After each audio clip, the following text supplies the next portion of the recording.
Today, we're looking at a fascinating and, frankly, pretty unsettling idea. What happens when the public is only shown part of a trial? We're going to dive into this concept of a semi-open trial.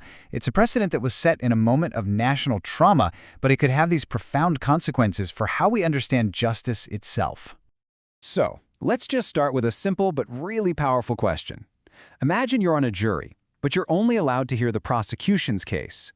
No defense, no cross-examination. Would you call that justice? No way, right? But what if that's exactly what's happening to the public in certain high-profile cases?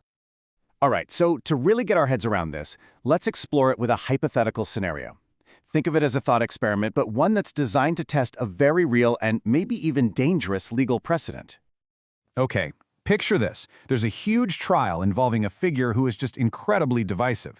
You know, a polarizing political commentator, a media personality, someone with a massive, passionate audience. For our purposes, we'll just call him Tyler Robinson. The whole thing is a media circus from day one. So in this scenario, the trial is broadcast live.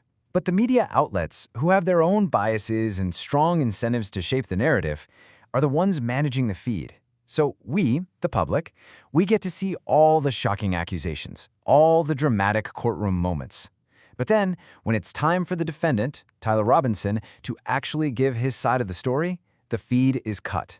His testimony is just concealed from the public. And here's the crucial question, right? Why was it cut? The easy assumption is that he was about to launch into some toxic manifesto. But what if that's not it at all? What if that omitted testimony was actually an apology, or maybe an admission of some responsibility, or crucial context that completely changes how we see the accusations? The one thing that could give the public the full picture is simply gone. Now, this hypothetical, it might seem a little far-fetched, but the legal tool to make it happen, it already exists. And to understand it, we have to go back to a moment of just profound national tragedy in Norway, which created what's now called the Breivik precedent. After the horrific attacks on July 22, 2011, the response in Norway was deeply, deeply understandable. Society wanted to confront this unspeakable evil, but there was also this immense fear of giving the terrorist a platform. And this led to a totally new solution, the semi-open trial. The social pressure at the time was just immense. The author of our source material talks about being asked this very question by people they knew. How could you want to listen to him? As if the simple act of witnessing the full process of justice was somehow a betrayal. It really captures the emotional climate that gave birth to this new model. So this solution created the semi-open trial. And the core idea is pretty simple. The public can see the accusations, they can see the evidence, but a filter is placed over one specific part. The defendant's own testimony is concealed from the broadcast. So why is this model, which was born from a desire to protect society, actually so dangerous? Let's break down why this filter on justice might ultimately fail all of us. The central argument here is really blunt, and it's powerful.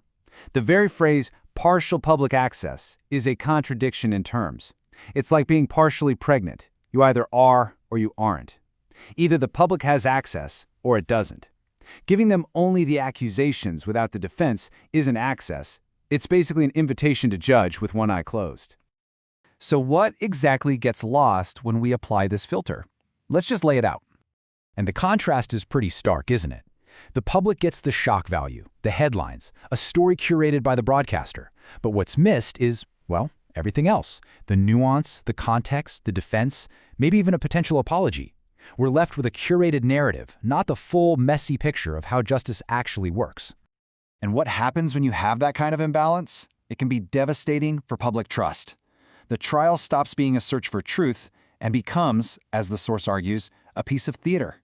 It can even become a tool for propaganda, where a specific narrative gets pushed on the public without the inconvenience of a rebuttal. This quote just brilliantly illustrates the counter-argument. The author uses this metaphor of an immune system. You know, a healthy society doesn't build immunity to dangerous ideas by hiding from them. It builds immunity by exposing those ideas to the light, to context, and to cross-examination within the rigorous framework of a courtroom.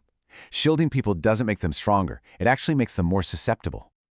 Okay, so if this middle ground, this semi-open trial is a failure, what are the alternatives? The source argues there are really only two honest choices that can truly protect the public's right to judge for themselves. And here they are. Option 1 is just full, total transparency. Broadcast everything, the good, the bad, and the very ugly. Let the public see the full process with all the crucial context provided by the court itself. Option 2 is the complete opposite, full closure. Broadcast nothing. Keep the cameras out entirely and let the official, verified court records and the final verdict be the public's only source of information. According to this argument, any path between these two is fundamentally dishonest. It's pretending to offer openness while actually just curating reality. It treats citizens not as judges, but as an audience that needs to be managed. At the end of the day, the crucial point is this. It isn't about feeling sympathy for any particular defendant, whether it's a terrorist or a media personality. It's about the integrity of the entire system.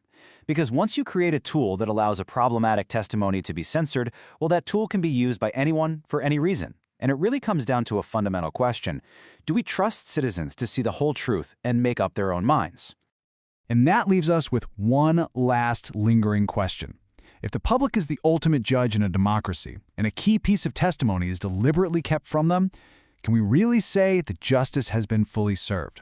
It's a question that's definitely worth thinking about long after this is over.